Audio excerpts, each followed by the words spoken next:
Y yo sí. Sí, sí. Ok, ok. Bueno, antes que nada, les doy la bienvenida y sobre todo porque veo que hay muchos alumnos. Y esa parte me encanta porque yo siempre he estado cerca de alumnos. Liora me pide que les hable un poquito de qué es Monastir y qué es Macedonia. Es la antigua Yugoslavia. Entonces, les voy a narrar un poco la historia de mi familia y lo que sucedió ahí. Monastir es una antigua ciudad judía sin judíos, porque los fuegos de Treblinka los consumieron a todos. Mis abuelos eran originarios de Skopje, que era la antigua Yugoslavia y hoy es Macedonia. Probablemente vivían en una calle como esta. Mi abuela solía decirme que en la misma casa donde ellos habían vivido, había cambiado 3 veces de nacionalidad según la ocupación del país que estaba conquistando en el momento. Fueron yugoslavos, fueron turcos, fueron griegos, según los que conquistaban. Él es mi papá, es Enrique Beraja y nació en Skopje, también en 1925, y fue único hijo de Lee y Julia Mizrachi. Beraja, por supuesto. Ahora les muestro este templo. Así vivía la comunidad antes de la guerra. Los templos se construyeron en el siglo XV, después de la expulsión de España. O sea, imagínense el tiempo que la comunidad judía estuvo en Yugoslavia. Y vivían como cualquiera de nosotros. Tenían movimientos juveniles, tenían partidos de fútbol, habían niños en las escuelas, vivían tal y como vivíamos nosotros. Vivimos. Mi abuelo luchó en la Primera Guerra Mundial y resultó herido de una pierna. Venían de una familia judía observante y mi abuelo era parte del liderazgo de la comunidad. Eran una familia que tenían, a Dios gracias, dinero, y él trabajaba como agregado en la Embajada Británica de Yugoslavia. Hablaba muchos idiomas y era conocido por su buen nombre y por su honestidad. Además de este cargo, tenía un negocio familiar de productos médicos que se vendían en los laboratorios. La situación económica estable no duró tantos años, por lo que mi abuelo tomó la decisión de venir a México con su esposa y su hijo Enrique a México. Vendió todas sus propiedades y trabajó duro para hacer el viaje, dejando atrás a la familia a la que él amaba muchísimo. Él amaba a su familia profundamente. En 1927 llegó con toda su familia a México en barco.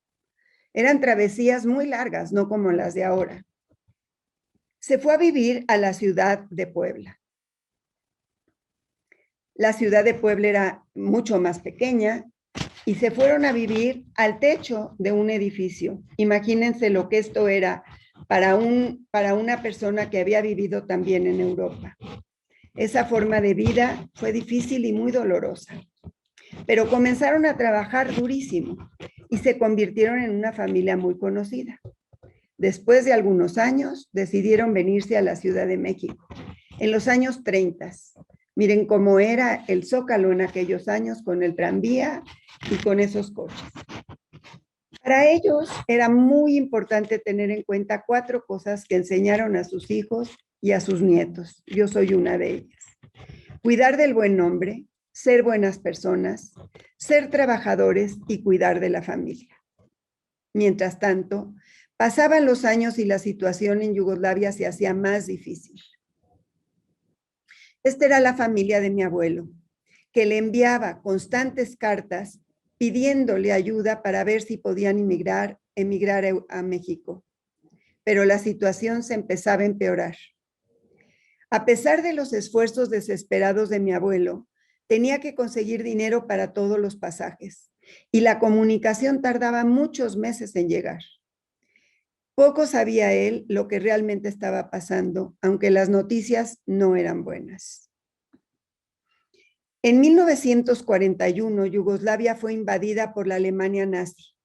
Las consecuencias para los judíos fueron terribles.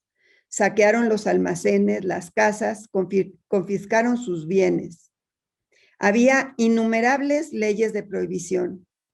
Todas las organizaciones, eventos religiosos y comunitarios fueron prohibidos. Y los niños se quedaron sin derecho a la educación. No podían ir a la escuela. No entendían ellos ni por qué. Empezaron a llevar la escuela amarilla. Perdieron la ciudadanía y se escuchó que habría deportaciones. En marzo de 1943, los judíos se reunieron en el campo de concentración de Metropol. Habría 3 trenes que los transportarían como un ganado al campo de exterminio de Treblinka.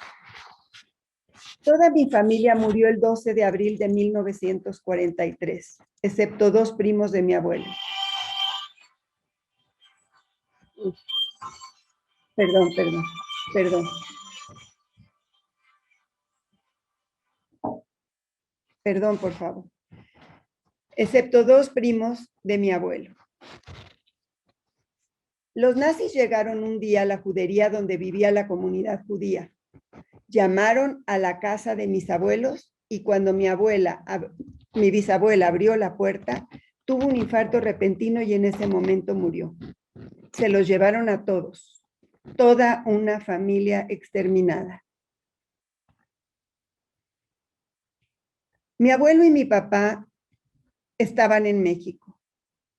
Crecí muy cerca de mi abuelo y cuando era niña le pregunté por su familia.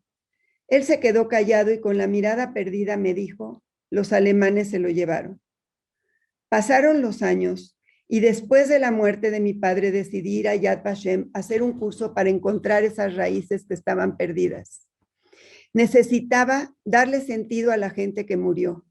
Necesitaba decir Kadish por ellos. En Yad Vashem encontré todos los registros que provenían del Museo del Genocidio de Belgrado. Todos fallecieron el 12 de abril de 1943. ¿Cómo podía ser eso? ¿Todos juntos? Yo no sabía que este era un campo de exterminio. Estaba lejos de imaginarme el horror de un vagón lleno de gente, con familias masacradas al salir del tren. Pero para mí lo peor fue imaginarme qué es lo que se les esperaba a todos esos niños. Decidí viajar a Polonia en un viaje de estudios para cerrar este círculo.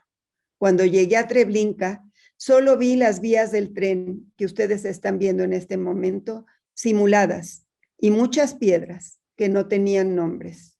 Solo algunas, y por supuesto la de Janusz Korczak. Si no saben, fue el maestro que se llevó a los niños a ese campo de concentración.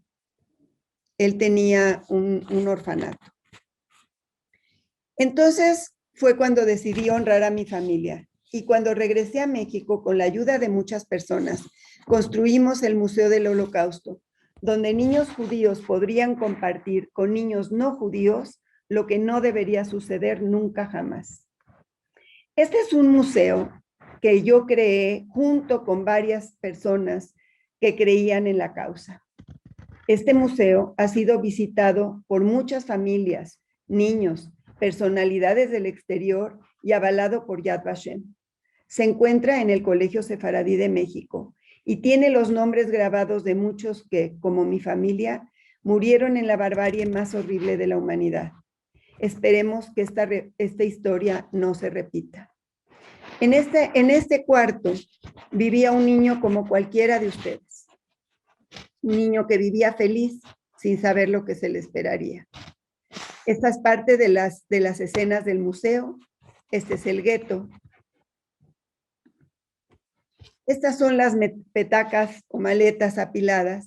Y este es un uniforme de rayas que me dieron en custodia Perla Hassan de Yad Vashem para que lo tuviéramos presente.